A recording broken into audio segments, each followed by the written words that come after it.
Young and restless is perpetually in need of a shot in the arm. Of what?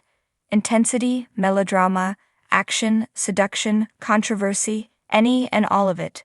Quite simply put, it's boring.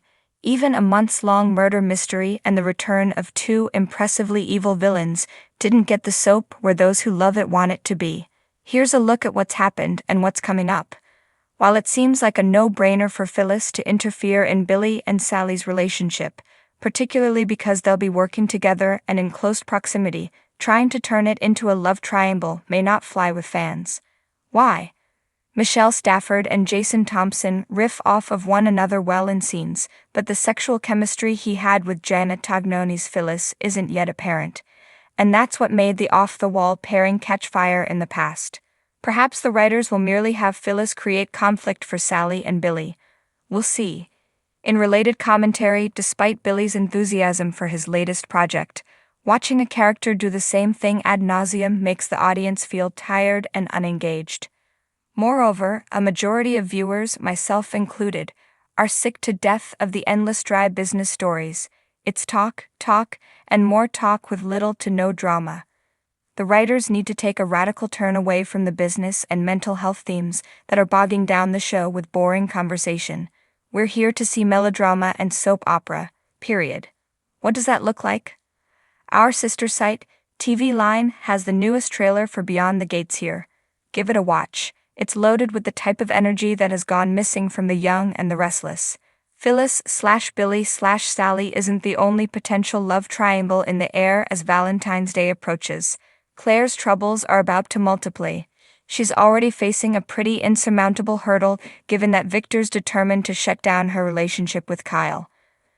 But let's not forget that Summer isn't out of the picture. She's kinda back on with Chance, but the writer's lack of attention to that romance suggests they won't be going the distance.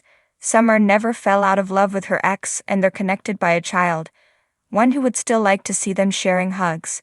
Yep, it's kicking off.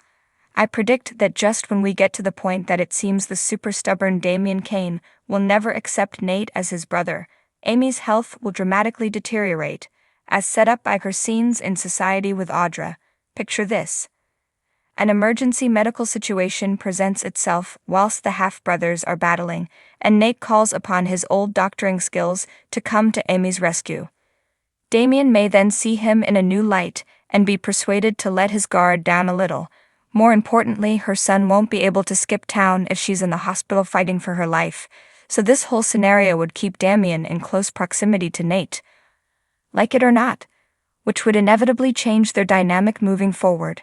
How much do you want to bet that Damian and Nate team up to find Emmy a miracle cure? Chloe always being brought back on to do the same ol' is disappointing. Liz Hendrickson deserves a story as much as anyone, and giving her one would be a welcome change of pace from the focus being on the same several characters most of the time. Greg Reichardt is playing Leo on Days of Our Lives, so it feels past time for Kevin and Chloe to split. The Diane wants to redecorate the Abbott Mansion storyline was already done with Jack and Phyllis. Nothing new to see here. Diane Jenkins should be involved in something much more intriguing than negotiating for new throw pillows.